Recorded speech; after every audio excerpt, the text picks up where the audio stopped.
جماعتونه بې امامه شوه وتړل شوه حتی یو ځای کې د افسوس ځای ده د چهارشنبې په ورځ مړه شوی و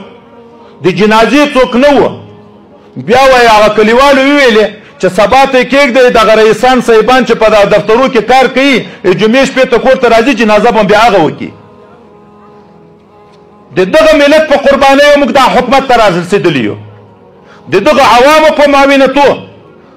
یو عمي خپل کور دی د یو مجاهد په سر باندې قربان کړی موږ ته شورا ته یو سپین ږیری راغی کوچی و د لوګر وایي په تېر رژیم کې ما به مجاهدینو ته پټه شپه ورکوله ځای داسې ځای و چې مجاهدینو د پناه ځای و چا جاسوسي راپسې وکړه په کور مې بمبار وشو 9 نفره په ځای شهیدان شوه یو زوی مې دا پښې پولې وشکې د پښه یې لنډه ده د لور مې دلته دا پولې وشکې د لاس یې داسې نښتی ده بیا وایي دردونه راته پیدا شو ډېر ما خیال و د کینسر پاکستان ته لاړم چې ټسټونه مې وکړه نو ویې ویلې چې زړه دې سروی شوی ده داسې غمجن خلک چې زړونه یې سروي دي دا د دغه مجاهدینو دپاره دا زړونه سروي کړه کوچی و ملا نه و مجاهد نه و خو د مجاهد پناهګاه وه قرآن عظیم شان کې د انصارو په باب کې ولې تاکید دی راغلی والذین تبوؤوا الدار خو مجاهدینو ته یې پناه ورکړه مهاجرینو ته یې پناه ورکړه نن هغه خلکو چې په موږ دا قرباني وکړې حتی مجاهدین ما ته غږېدلي وایي د چاپو په وخت کې د ننې په کور کې د ښځو په مابین کې موږ ته ځای اچولی چې په ښځو کې ننې پټ ویده شئ چې داسې څوک خیال ونه کړي چې دلته پردی سړی ده دغه ملت په موږ باندې خپل ناموسونه قربان کړه په زابل کې ملګري مجاهدین د عبدالله سرحدي صاحب راته غږېدو محاصره شو امریکایان راغله چاپه یې واچوله د وتلو لار نه وه کلیوالو دا قرباني ورکړه په موټرسایکلو باندې چې اسلحې دلته پټې کوي په خپل موټرسایکل باندې چا خپله ښځه راپسې سپاره کړه په چا پسې لور سپاره کړه په چا پسې خور سپاره کړه چې دا کلي نه ځان په دغه وباسئ چې دا خو یو ښځه ده بازار ته چیرې ډاکټر ته وړي ته به یې وکړې مولوي صاحب زه به یې وکړم دغه ملت موږ پرېښی د علم پروا نه لرو د خدمت دعوا ده چې موږ امارت اسلامي ته خدمت کوو د خدمت دعوا نه ده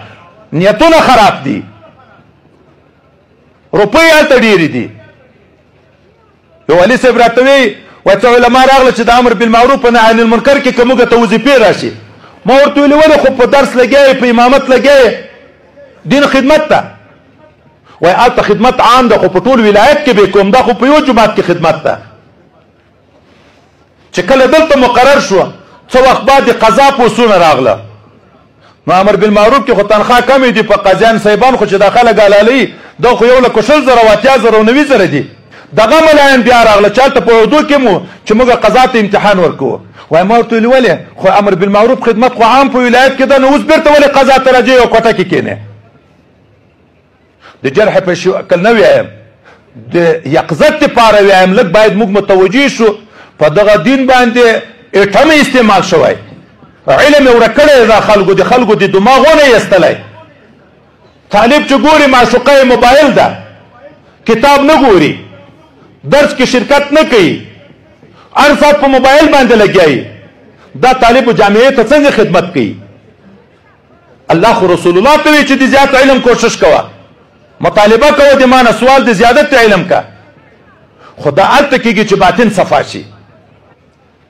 او دا مشرانو ته وایم تاسې دغه متوجه شئ دا ملت ته متوجه شئ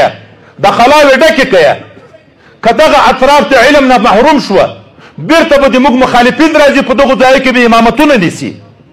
او هغه به بیا د خلکو ذهن سازي کوي بیرته به د موږ په خلاف د عقیدې په لحاظ بیا جنګوي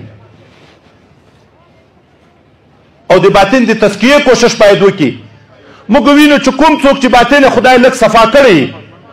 په داسې غټو غټو ډالرو اوښتې دي خوشایې ورګرځولې په لغته یې ویلې دي دا چې زړه نه یې صفا آخرت ونه وینې صحابي مبارک ته نبی کریم صلی الله علیه وسلم ویایي څنګه یې شکر د مؤمن یم وایي څنګه مؤمن یې وایي داسې مؤمن یم لکه الله تعالی چې په سترګو وینم، لکه جنت چې په سترګو وینم، لکه جهنم چې په سترګو وینم. پیغمبر علیه السلام یې واقعي مؤمن فثبت په دغه ثابت شه. حضرت حنظله رضی الله تعالی عنه چې صحابي ده ژاړي سیدنا ابوبکر صدیق رضی الله تعالی عنه په مخه ورځي. ولې ژاړي؟ نافق حنظله، حضرت حنظله خو منافق شوی ده. ولې؟ چې د پیغمبر علیه السلام په مجلس کې ناست یو، لکه جنت او دوزخ چې په سترګو وینو ټوله توجه مع آخرت ته شي. خو چې د هغه د مجلس ته راشو عفظت الازواج، بیا نو د ښځو د اولادو او د دنیا سره په تعلق باندې لګیا یو. حضرت پیغمبر علیه السلام ورته که همیش تاسو په هغه حال پاتې وای لکه د ما په مجلس کې او یا لکه د ذکر په مجلس کې، تاسو په باطن دومره صفا وو چې ملایکو به په لیارم ستړي مشه در سره کړي، په بسترو به ستړي مشه در سره کړي. خو ولکن ساعتا و ساعتا یا حنظله